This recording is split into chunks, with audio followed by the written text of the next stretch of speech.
வணக்கம். இது தீபிகா அருணுடன் கதையோசை. நீங்கள் கேட்டுக்கொண்டிருப்பது சி.வி. ராஜன் எழுதி வரும் ஆழமாய் அறிவோம் சனாதன தர்மம் காட்டும் ஆன்மீகம். நாம் கடந்த 86ஆம் பகுதியில் கிறிஸ்தவம், இஸ்லாம் மதங்கள் பற்றி சற்று விரிவாகக் கேட்டோம். நேயர்களே, ஒருவேளை நீங்கள் இந்த தொடருக்கு புதியவர் என்றால் இதற்கு முந்தைய பகுதிகளுக்குச் சென்று சனாதன தர்மத்தின் ஆழமான ஆன்மீகம் பற்றி என்னென்ன விஷயங்கள் கூறப்பட்டுள்ளன, எந்தெந்த கேள்விகளுக்கு பதில்களும் விளக்கங்களும் தரப்பட்டுள்ளன என்று கேட்டு தெரிந்து கொண்டு இங்கே இந்த வார கேள்வி பதில்களை தொடரலாம். அது இங்கு விவாதிக்கப்படும் கருத்துகளின் தொடர்ச்சியை சரியாக புரிந்து கொள்ள உதவும். இனி இந்த வாரமும் மேற்கொண்டு இஸ்லாம், கிறிஸ்தவம் பற்றி இன்னும் தெரிந்து கொள்வோம். சீக்கிய மதத்தை பற்றியும் அறிந்து கொள்வோம். முதற் கேள்வி, இஸ்லாம் மதத்தின் முக்கியமான கோட்பாடுகளை பற்றி சொல்வீர்களா? இஸ்லாம் மதத்தின் 5 அதிமுக்கிய கோட்பாடுகள் 5 தூண்கள் எனப்படுகின்றன. அவை: 1. வணக்கத்திற்குரியவன் அல்லாவை தவிர வேறு யாருமில்லை. முஹம்மது நபி அல்லாவின் தூதர் என்று மனதார நம்பி உறுதி கூறுதல். இதுவே இஸ்லாத்தின் அடிநாதம். 2. ஒரு நாளைக்கு 5 வேளை இறைவனை நோக்கித் தொழுவது. 3. புனித ரமலான் மாதத்தில் சூரிய உதயம் முதல் சூரிய மறைவு வரை பசி, தாகம் மற்றும் பிற இச்சைகளை கட்டுப்படுத்தி இறைவனுக்காக நோன்பு இருப்பது. 4. செல்வந்தர்கள் தங்களின் சேமிப்பில் ஒரு குறிப்பிட்ட பகுதியை, பொதுவாக 2.5% ஏழைகளுக்கு கட்டாய தர்மமாக வழங்குவது. 5. உடல் நலமும் பொருளாதார வசதியும் உள்ளவர்கள் தன் வாழ்நாளில் ஒருமுறையாவது மக்காவில் உள்ள காபாவுக்குச் சென்று புனித ஹஜ் பயணம் மேற்கொள்வது. இனி இஸ்லாமின் 6 நம்பிக்கைகள். 1. இறைவன் என்றால் அது அல்லாஹ் ஒருவனே, அவனுக்கு நிகர் யாருமில்லை என நம்புதல். 2. இறைவனால் ஒளியால் படைக்கப்பட்ட மலக்குகளை, அதாவது வானவர்களை நம்புதல். 3. முஹம்மது நபியின் மூலம் வெளிப்பட்ட இறை வாக்குகள் அடங்கிய குர்ஆன், அதற்கு முன்பு இஸ்லாமில் உண்டான தவ்ராத், ஜபூர், இன்ஜீல் ஆகியவற்றை தமது வேத நூல்களாக நம்புதல். 4. ஆதாம் முதல் முஹம்மது நபி வரை வந்த அனைத்து இறை தூதர்களையும் நம்புதல். 5. உலகம் ஒரு நாள் அழியும் என்றும் மரணத்திற்குப் பிறகு மீண்டும் எழுப்பப்பட்டு இறைவனிடம் தங்கள் செயல்களுக்காக பதில் சொல்ல வேண்டும் என்றும் நம்புதல். 6. நன்மையோ தீமையோ அனைத்தும் இறைவனின் இச்சைப்படியே நடக்கிறது என்ற முன்விதியை நம்புதல். இரண்டாம் கேள்வி, கிறிஸ்தவம், இஸ்லாம் மதங்களில் சொர்க்கம், நரகம் பற்றிய கோட்பாடுகள் பற்றியும் இறுதி நாள் தீர்ப்பு பற்றியும் சொல்வீர்களா? இந்து மதத்தின் சொர்க்க நரக கோட்பாடுகளிலிருந்து அவை எவ்விதம் வேறுபடுகின்றன? கிறிஸ்தவத்திலும் இஸ்லாமிலும் இறுதிநாள் தீர்ப்பு, சொர்க்கம், நரகம் போன்ற கோட்பாடுகள் கிட்டத்தட்ட ஒரே மாதிரியே பெரும்பாலும் அமைந்திருக்கின்றன. சிற்சில வேறுபாடுகளும் இருக்கின்றன. நாம் முன்பே சொன்னபடி இம்மதங்களில் மனிதப் பிறவி என்பது ஒரு முறை மட்டுமே. மறுபிறவி கோட்பாடு எதுவும் கிடையாது. கிறிஸ்தவத்தில் பைபிள் மூலமும், இஸ்லாமில் குர்ஆன், ஹதீஸின் மூலமும் காட்டித்தரப்பட்டுள்ள நம்பிக்கைகள், ஒழுக்கம், கட்டுப்பாடுகள், வாழ்வாங்கு வாழும் முறை இவற்றை பின்பற்றாதவர்கள் பாவிகள். இறை நம்பிக்கை இல்லாதவர்களும் பாவிகளே.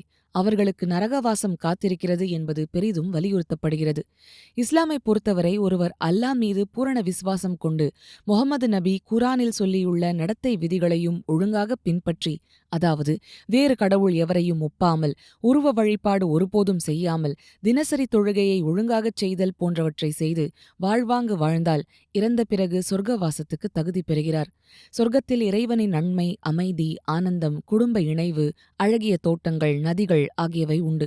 கூடவே அழகிய பெண்டிற்பலருடன் காமபோகம் அனுபவிப்பது உட்பட உல்லாசங்களும் உண்டு என்று குர்ஆன் சொல்கிறது. நீங்கள் இஸ்லாமில் சொல்லிய நடத்தை விதிகள் எதையும் பின்பற்றாமல், அல்லாவை மறுத்து, முஹம்மது நபியை மறுத்து, தினப்படி தொழுகை செய்யாமல், பிற கடவுளை நம்பி உருவ வழிபாடு செய்து என்று இன்ன பிற அடாத செயல்கள் செய்து வாழ்ந்தால் அந்த ஜீவனுக்கு நிரந்தர நரகம்தான் கிடைக்கும். கிறிஸ்தவத்தில் மரித்தவர்களுக்கு தீர்ப்பு நாள் என்று ஒன்று உண்டு. உலகம் ஒரு நாள் முடிவுக்கு வரும். அப்போது இயேசு கிறிஸ்து மீண்டும் பூமிக்கு வருவார், அதாவது செகண்ட் கமிங். அப்போது இறந்தவர்கள் அனைவரும் உயிர்ப்பிக்கப்பட்டு அவர்கள் செய்த நற்செயல்கள் மற்றும் பாவங்களின் அடிப்படையில் சொர்க்க வாழ்வோ நரக வாழ்வோ வாழ தீர்ப்பளிக்கப்படுவார்கள் என நம்பப்படுகிறது. இஸ்லாமிலும் தீர்ப்பு நாள் உண்டு. அன்று மீண்டும் உயிர்ப்பிக்கப்படும் ஜீவன்கள் தங்களது தவறுகளுக்காக வருந்தி அழுது இறைவனிடம் மன்னிப்பு கேட்டு அவர்கள் மீது இறைவனுக்கு கருணை தோன்றும் பட்சத்தில் அவர்கள் நரக வாழ்விலிருந்து தப்பிப்பார்கள் என்று இஸ்லாம் சொல்கிறது. இவ்விரு மதங்களிலுமே மரித்த ஜீவனுக்கு தீர்ப்பு நாளுக்குப் பிறகு புதிய உடல் கிடைக்கும் என்றும், சொர்க்கபோகமோ நரக வேதனையோ அந்த உடலோடு கூடிய ஜீவனுக்கு நிரந்தர அனுபவமாக இருக்கும் என்றும் சொல்லப்படுகிறது. தீர்ப்பு நாள் வரை என்ன ஆகும், உடல் அடக்கம் செய்த பின் அந்த ஜீவனின் நிலையும் அனுபவங்களும் என்னவாயிருக்கும் என்பதற்கெல்லாம் இரு மதங்களிலும் ஏராளமான விளக்கங்களும் வித்தியாசங்களும் இருக்கின்றன. அவ்வாறே சொர்க்க நரக அனுபவங்கள் பற்றியும் நிறைய விளக்கங்கள் உண்டு. அவற்றில் மத உட்பிரிவுகள் சார்ந்த வித்தியாசங்களும் இருக்கின்றன.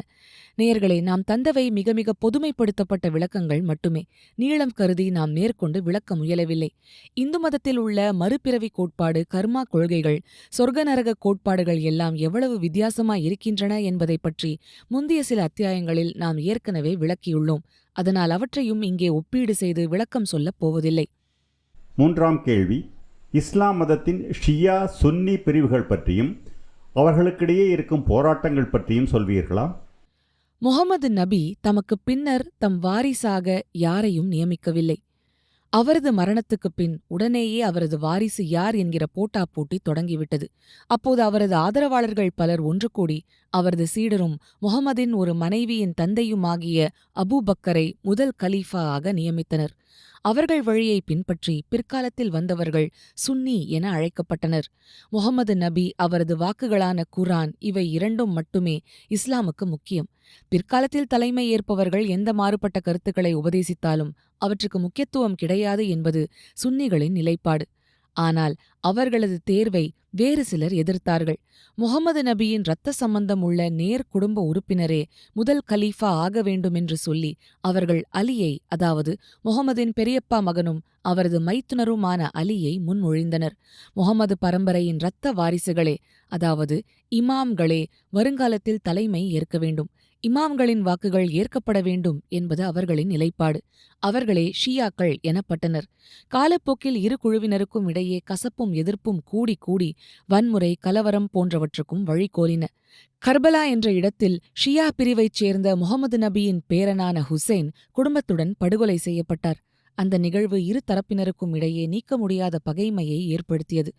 மொத்தத்தில் ஒரு குடும்பத் தகராறாக தொடங்கிய விஷயம் கர்பலா படுகொலையால் உணர்ச்சிபூர்வமான பிளவாக மாறி இன்றளவும் இரு பிரிவாய் இருக்கும் இஸ்லாமிய நாடுகளின் அதிகாரப் போட்டியால் ஒரு தீராத வன்முறையாக உருவெடுத்துள்ளது. மதத்தின் அடிப்படை போதனையான சகோதரத்துவம் இந்த மத சார்பு அரசியல் ஆட்டத்திற்கு பின்னால் மறைந்துவிட்டது. இப்போதும் சுன்னி பிரிவின் தலைமை நாடாக சவுதி அரேபியாவும் ஷியா பிரிவின் தலைமை நாடாக ஈரானும் திகழ்கின்றன. மத்திய கிழக்கில் யார் ஆதிக்கம் செலுத்துவது என்பதில் இவ்விரு நாடுகளுக்கும் இடையே இருக்கும் மோதலே வன்முறை தொடர முக்கிய காரணம். ஈராக், சிரியா, யெமன் போன்ற நாடுகளில் நடக்கும் இத்தகைய மோதல்களில் மட்டும் லட்சக்கணக்கான உயிர்கள் பலியாகியுள்ளன. 2003க்கு பிறகு மத்திய கிழக்கில் நடந்த ஷியா சுன்னி வன்முறைகளில் 10 லட்சத்திற்கும் அதிகமானோர் கொல்லப்பட்டிருக்கலாம் என்று மதிப்பிடப்படுகிறது. உலகளாவியுள்ள முஸ்லிம்களில் மிகப் பெரும்பான்மையானவர்கள், அதாவது 85 முதல் 90% பேர்கள் சுன்னிகளே. அவர்களில் மிதவாதிகளும் பரந்த மனப்பான்மை கொண்டவர்களும் உண்டு என்றாலும் பலரும் இஸ்லாமிய பழமைவாதத்தை கொள்கை அளவில் தீவிரமாய் ஆதரிப்பவர்களே. முகமது நபி தோன்றி ஏறத்தாழ 17 நூற்றாண்டுகள் ஓடிவிட்டாலும் இன்றளவும் எந்த ஒரு கால மாற்றத்துக்கும் சமுதாய மாற்றத்துக்கும் உட்படாமல் சுன்னி முஸ்லிம்கள் தங்கள் வாழ்வியலுக்கும் தத்துவத்திற்கும் ஆதாரமாக எடுத்துக்கொள்வதும் கொள்ள வேண்டியதும் குர்ஆனையும் அதற்கு விளக்கமாயுள்ள ஹதீஸ்களையும் மட்டுமே. ஆக மொத்தத்தில் எத்தனை சமாதானங்களைச் சொல்லி குர்ஆனிலிருந்து மேற்கோள்கள் காட்டி இஸ்லாமியர்கள் தங்கள் மதத்தை அமைதி மதம் என நிரூபிக்க முயன்றாலும் அம்மதத்தின் சரித்திரத்தில் இன்றளவும் மதவெறியும் வன்முறையும் பயங்கரவாதமும் வெறுப்பும் கசப்பும் அழிக்க இயலாத கரைகளாகவே இருந்து வருகின்றன என்பதே அப்பட்டமான யதார்த்தம். அந்த கசப்பும் வெறுப்பும் வன்முறையும் பிற மதங்களின் மீது மட்டுமல்லாது அம்மதத்தின் உட்பிரிவுகளுக்குள்ளும் இன்றளவும் மாறாமல் இருப்பதும் மறுக்கவியலாத உண்மையாகும். 4ஆம் கேள்வி, இஸ்லாமின் சூஃபி பிரிவினர், அஹ்மதியா பிரிவினர் பற்றி சிறிது விளக்குவீர்களா? சூஃபியிசம் என்பது இஸ்லாமின் ஒரு பிரிவு. அது ஆன்மீகமும் பக்தியும் ஞானமும் ஒருங்கிணைந்த ஒரு சாத்வீகமான பிரிவாகும். சுன்னிகளில் ஒரு பிரிவினரே சூஃபிகளாக உருவானார்கள். சடங்குகளுக்கும் சட்டங்களுக்கும் உட்பட்டு அல்லாவை பயங்கலந்த பக்தியுடன் வணங்குவதற்கு மாறாக சூஃபிகள் அல்லாவை காதலாகி கசிந்து கண்ணீர் மல்கி நேசிக்கும் முறையை முன்மொழிந்தார்கள். அவர்கள் முகமது நபியிடம் இருந்த ஆன்மீக குணங்களை போற்றினார்கள். குர்ஆனுக்கு தத்துவ ரீதியிலும் ஆன்மீக ரீதியிலும் பொருள் கண்டார்கள். இஸ்லாமின் சட்ட ரீதியான விளக்கங்கள், அரசியல் அதிகார ரீதியான மாதிரியான செயல்பாடுகளுக்கு மாறாக பக்தி, அன்பு, எளிமை, பற்றின்மை, துறவு, பஜனை, நடனம், ஜபம், தியானம் ஆகியவற்றுக்கு முக்கியத்துவம் கொடுத்தார்கள். சூஃபிகளின் பக்தி தோய்ந்த இசையே கவ்வாலி ஆகும். சூஃபிக்களாகவும் கவிஞர்களாகவும் இருந்த Rumi, Amir Khusro, Omar Khayyam போன்றவர்களின் படைப்புகள் இன்றளவும் உலகளாவிக் கொண்டாடப்படுகின்றன. பாரசீகம் வழியாக இஸ்லாம் இந்தியாவுக்கு வந்தபோது சூஃபி துறவிகளும் வந்தார்கள். அவர்களின் ஆன்மீகத்தில் பௌத்தத்தின் பாதிப்பும் இருந்தது. சனாதன தர்மத்தின் உயர்ந்த கோட்பாடுகளின் பாதிப்பும் வந்து சேர்ந்தது. அவர்களின் தத்துவங்களில் அத்வைதத்தின் தாக்கமும் வந்து சேர்ந்தது என சில ஆய்வாளர்கள் கூறுகிறார்கள். அவர்கள் தங்கள் ஆன்மீக சாதனைகளின் அங்கமாக பிராணாயாமம், யோகம் போன்றவற்றை ஏற்றுக்கொண்டனர். பாரதத்தின் சாஸ்திரிய இசையையும் அவர்கள் தமது கவ்வாலிகளில் இணைத்துக் கொண்டனர். ஆன்மீகத்தில் மிக உயர்ந்த நிலையை எட்டிய சில சூஃபி துறவிகள் மதங்களை கடந்த மகாத்மாக்களாக விளங்கினார்கள். இந்தியாவில் வாழ்ந்த சூஃபி துறவிகளான அஜ்மீர் ख्वाजा மொய்னுதீன் சிஷ்டி, நிஜாமுதீன் அவ்லியா போன்றோரின் தர்காக்கள் இன்றளவும் சாதி மத பேதமற்று ஏராளமான மக்கள் வந்து வணங்கும் புனித ஸ்தலங்களாக விளங்குகின்றன. ஆனால் பழமைவாதிகளாயும் இஸ்லாமிய சட்டங்களுக்கே முக்கியத்துவம் கொடுத்தவர்களாயும் விளங்கிய பல சுன்னிகள் சூஃபியிசத்தை ஏற்கவில்லை. இசை போன்ற நுண்கலைகளுக்கு அவர்களது இஸ்லாமில் இடமில்லை. சூஃபிகள் குர்ஆனின் வரிகளுக்கு கொடுத்த ஆன்மீக ரீதியான மாற்று விளக்கங்கள் ஏற்புடையதாகவும் இல்லை. எனவே பழமைவாத சுன்னிகள் சூஃபிகளை ஒதுக்குவதும் தண்டிப்பதும் கொல்வதும் நிகழ்ந்தன.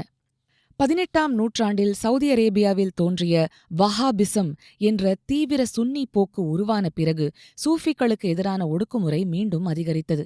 இவர்கள் சூஃபிகளின் தர்கா வழிபாடு, புனிதர்களை வணங்குவது, சூஃபி இசை போன்றவற்றை இஸ்லாமியத்திற்கு எதிரானது என்று கடுமையாக சாடுகின்றனர். இன்றளவும் சில நாடுகளில் அடிப்படைவாத குழுக்களால் சூஃபி தர்காக்கள் குண்டு வைத்து தகர்க்கப்படுவதையும் சூஃபிகள் கொல்லப்படுவதையும் நாம் காண்கிறோம். இனி அகமதியர்களைப் பற்றி கேட்போம். அஹமதியா இயக்கம் 19ஆம் நூற்றாண்டின் இறுதியில் இந்தியாவில் மிர்சா குலாம் அஹமது என்பவரால் தொடங்கப்பட்டது. முகமது நபியே இறுதித் தூதர் என்பது இஸ்லாத்தின் அடிப்படை நம்பிக்கை. ஆனால் மிர்சா குலாம் அஹமது தன்னை ஒரு நபி, அதாவது தூதர் அல்லது சீர்திருத்தவாதி என்று அறிவித்துக் கொண்டார். இந்த ஒரு காரணத்திற்காகவே உலகெங்கிலும் உள்ள பெரும்பாலான முஸ்லிம்கள் அகமதியர்களை முஸ்லிம்கள் அல்ல என்று கருதுகின்றனர். பாகிஸ்தான் போன்ற நாடுகளில் அகமதியர்கள் சட்டப்பூர்வமாகவே முஸ்லிம்கள் அல்ல என்று அறிவிக்கப்பட்டுள்ளனர். இவர்கள் மிக கடுமையாக ஒடுக்கப்படுகிறார்கள். அவர்களின் வழிபாட்டுத் தலங்கள் தாக்கப்படுவது, அவர்கள் தங்களை முஸ்லிம்கள் என்று சொல்லிக்கொள்ள தடை விதிக்கப்படுவது என பல மனித உரிமை மீறல்களை அவர்கள் எதிர்கொள்கின்றனர். பாரத அரசாங்கத்தை பொறுத்தவரை அகமதியர்களும் முஸ்லிம்களாகவே அங்கீகரிக்கப்பட்டுள்ளனர். 5ஆம் கேள்வி. பாரதத்தில் இஸ்லாம் பரவிய விதம் பற்றிச் சிறிது விளக்குவீர்களா? இந்தியாவில் இஸ்லாம் பரவிய முறையை 3 முக்கிய பிரிவுகளாக பிரிக்கலாம். முதலாவது வணிக தொடர்புகள் மூலம் அமைதியான முறையில். முகமது நபியின் காலத்திலேயே, அதாவது கிபி 7ஆம் நூற்றாண்டு அரபு வணிகர்கள் கேரளாவின் மலபார் கடற்கரைக்கு வந்தனர். வணிகம் பெருகுவதற்காக உள்நாட்டு அரசர்கள் அப்படி வந்த அரபு வணிகர்கள் உள்ளூர் பெண்களை மணம் முடிக்க அனுமதித்தனர். வணிகர்கள் பெருமளவு நேர்மையாகவும் வன்முறை, ஆணவப் போக்கு போன்றவை இல்லாமலும் பழகியதால் திருமண பந்தம், வாரிசுகள் மூலம் தென்னிந்தியாவில் இஸ்லாம் எவ்வித போருமின்றி பரவத் தொடங்கியது. இந்தியாவின் வடமேற்கு பகுதிகளில் அன்றைய இந்திய சமூகத்தில் நிலவிய கடுமையான சாதிய பாகுபாடுகள் மற்றும் தீண்டாமையால் ஒடுக்கப்பட்ட மக்கள் சூஃபிகள் போதித்த இறைவன் முன் அனைவரும் சமம் என்ற கொள்கையால் ஈர்க்கப்பட்டு மதம் மாறினர். மூன்றாவது, இஸ்லாமிய கொடுங்கோல் மன்னர்களின் படையெடுப்புகளால் வந்த அதிகார பரவல் மூலமாக இஸ்லாம் பரப்பப்பட்டது. கிபி 8ஆம் நூற்றாண்டில் முகமது பின் காசிம் சிந்து பகுதியை கைப்பற்றியது முதல் பின்னர் வந்த கஸ்னி முகமது, கோரி முகமது மற்றும் டெல்லி சுல்தான்கள் காலம் வரை இராணுவ ரீதியான விரிவாக்கம் நடந்தது. இதில் நிலப்பரப்பை கைப்பற்றுவது பிரதான நோக்கமாக இருந்தாலும் கூடவே போரில் தோற்றவர்களை கத்தி முனையில் மதமாற்றம் செய்வதும் ஒரு புறம் நிகழவே செய்தது. ஒரு கசப்பான ஆனால் மறுக்க முடியாத உண்மை என்னவென்றால், பல இஸ்லாமிய படையெடுப்பாளர்கள் இந்திய கோவில்களை இடித்தனர் என்பதற்கு போதுமான அகழ்வாராய்ச்சி மற்றும் வரலாற்றுச் சான்றுகள் உள்ளன. அக்காலத்தில் கோவில்கள் வெறும் வழிபாட்டுத் தலங்கள் மட்டுமல்ல, அவை பெரும் செல்வத்தைக் கொண்ட கருவூலங்களாகவும் இருந்தன. கஸ்னி முகமது சோமநாதபுரம் கோவிலை தாக்கியதற்கு அதன் அபரிமிதமான செல்வமே முக்கிய காரணம். ஆயினும் மத காழ்ப்புணர்வும் ஒரு முக்கிய அம்சமாகும். இஸ்லாமில் பிற தெய்வ வழிபாடு, உருவ வழிபாடு ஆகியவை கொள்கைப்படி பாவகரமான செயல்கள் என்பதால் படையெடுத்த இஸ்லாமிய மன்னர்கள் கோவில்களையும் இறைச்சிலைகளையும் உடைப்பதில் ஆர்வம் காட்டினர். கூடவே உள்ளூர் மன்னரை தோற்கடித்த பிறகு அந்த மன்னரின் அதிகார மையமாக கருதப்பட்ட கோவிலை இடிப்பது, சிலைகளை உடைப்பது ஆகியவை வெற்றியின் அடையாளமாகவும் எதிரியின் மன உறுதியை குலைக்கும் செயலாகவும் கூட விளங்கின. குத்துப் மினார் வளாகத்தில் உள்ள குவ்வத்துல் இஸ்லாம் மசூதி 27 சமண மற்றும் இந்து கோவில்களின் இடிபாடுகளைக் கொண்டு கட்டப்பட்டதாக அங்கிருக்கும் கல்வெட்டே சாட்சி கூறுகிறது. அவுரங்கசீப் காலத்தில் காஷி விஸ்வநாதர் கோவில் மற்றும் மதுரா கேசவதேவ் கோவில் போன்றவை இடிக்கப்பட்டதும் வரலாற்றுப் பதிவுகளில் உள்ளன. அயோத்தி ராமர் கோவில் இடிக்கப்பட்டு அங்கு பாபர் மசூதி கட்டப்பட்டதும் நாம் அறிந்ததே. இஸ்லாமிய ஆதிக்கத்தில் பாரதம் சிக்கிய பின் மதமாற்றம் என்பது பல நிலைகளில் நடந்தது. போர்க்காலங்களில் கைதிகளாக பிடிப்பட்டவர்களும் தோற்கடிக்கப்பட்ட சிற்றரசர்களும் உயிருக்கு பயந்து மதம் மாறினர். சில இஸ்லாமிய ஆட்சியாளர்கள் இதை ஒரு அரசு கொள்கையாகவே வைத்திருந்தனர். இஸ்லாமிய ஆட்சியில் முஸ்லிம் அல்லாதவர்கள் செலுத்த வேண்டிய ஜிஸ்யா வரியை தவிர்க்கவும், அரசு வேலைகளில் முன்னுரிமை பெறவும், உயிர் பலி, வன்முறை ஆகியவற்றிலிருந்து தப்பிக்கவும் பல இந்துக்கள் மதம் மாறினர். கூடவே சாதிய ஒடுக்குமுறையிலிருந்து விடுபடவும், இஸ்லாமிய சட்டங்கள் வழங்கிய சமத்துவத்தை பெறவும் மக்கள், குறிப்பாக கைவினைஞர்கள் மற்றும் விவசாயிகள் இஸ்லாத்தை தழுவினர். மொத்தத்தில் ஒருபுறம் அன்பையும் சமத்துவத்தையும் போதித்த சூஃபி துறவிகளின் மூலம் இஸ்லாம் பரவியது உண்மையே ஆயினும், பெரும்பான்மையாய் பார்க்கும்போது இந்தியாவில் இஸ்லாம் பரவிய வரலாறு என்பது இரத்தமும் கண்ணீரும் கலந்த போர்க்களங்களைக் கொண்டதாகும். அதன் பாதிப்பு வட இந்தியாவில் மிகவும் அதிகம். அந்த அளவுக்கு கடுமையான பாதிப்பு தென்னிந்தியாவில் இல்லை எனலாம். ஆயினும் 14ஆம் நூற்றாண்டில் டெல்லி சுல்தான் அலாவுதீன் கில்ஜியின் படைத்தலைவனான மாலிக் கஃபூர் தென்னிந்தியா மீது படையெடுத்த போது உண்டாக்கிய சேதங்கள் முக்கியமாய் நோக்க வேண்டியவையே. கர்நாடக பகுதியில் பேளூர், ஹளபீடு, தமிழ்நாட்டில் மதுரை மீனாட்சி கோவில், ஸ்ரீரங்கம் ரங்கநாதர் கோவில் போன்றவை தாக்குதல்களுக்கும் இடிபாடுகளுக்கும் உள்ளாயின. ஸ்ரீரங்கத்தில் ஏராளமான வைஷ்ணவர்கள் கொல்லப்பட்டார்கள். படையெடுப்பாளர்கள் செய்த கோவில் இடிப்புகள் என்பது மத தீவிரவாதத்தோடு அரசியல் அதிகார வேட்கையும் செல்வ குவிப்பின் மீது இருந்த பேராசையும் கலந்த ஒரு செயலாகும். இதனை மறைப்பதோ அல்லது நியாயப்படுத்துவதோ ஏற்கக்கூடியதே அல்ல. 6ஆம் கேள்வி. பாரதத்தில் தோன்றிய மதமான சீக்கியம் பற்றி நீங்கள் ஏன் இதுவரை சொல்லவில்லை? அம்மதம் பற்றி விளக்குவீர்களா?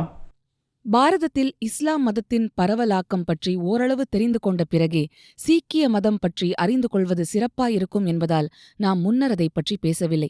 சீக்கிய மதம் பாரதத்தின் தொன்மையான ஒரு மதம் அல்ல. ஓரளவு சமீப காலத்தில், அதாவது 15ஆம் நூற்றாண்டில் தோன்றிய மதமாகும். குருநானக் தேவ் அவர்களால் பஞ்சாப் பகுதியில் இம்மதம் தோற்றுவிக்கப்பட்டது. அன்றைய இந்திய சமூகம் சாதிய பிரிவினைகளாலும் இந்து இஸ்லாமிய மதங்களுக்கு இடையிலான மோதல்களாலும் பிளவுபட்டிருந்தது.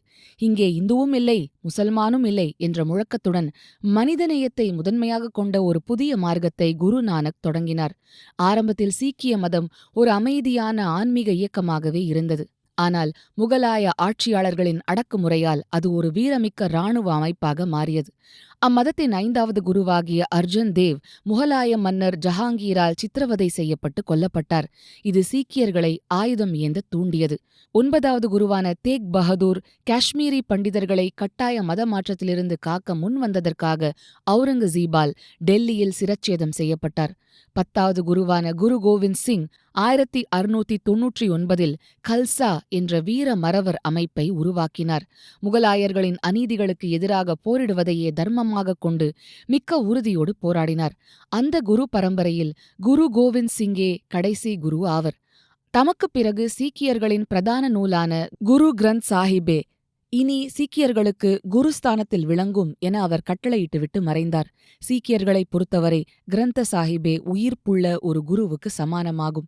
பாரதத்தில் ஊடுருவிவிட்ட இஸ்லாம் மதத்தின் சில கோட்பாடுகளும் பாரம்பரிய சனாதன தர்மத்தின் சில கோட்பாடுகளும் ஒன்று கலந்த ஒரு மதமாக சீக்கியம் இருக்கிறது என்பது பல ஆய்வாளர்களின் கண்ணோட்டம்.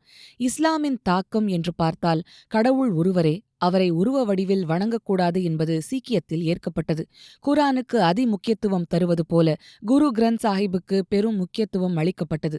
முகமது நபிக்கு பிறகு நபியாக, அதாவது தலைமை குருவாக யாரும் கிடையாது என்று இஸ்லாமில் நிறுவியது போலவே குரு கோவிந்த் சிங்குக்கு பிறகு குரு யாரும் கிடையாது என்று ஏற்கப்பட்டது. சனாதன தர்மத்தின் தாக்கம் என்று பார்த்தால் கர்மா மற்றும் மறுபிறவி கொள்கையை ஏற்றல், மோட்சத்தையே வாழ்வின் குறிக்கோளாக கொள்தல் ஆகியவை இருக்கின்றன.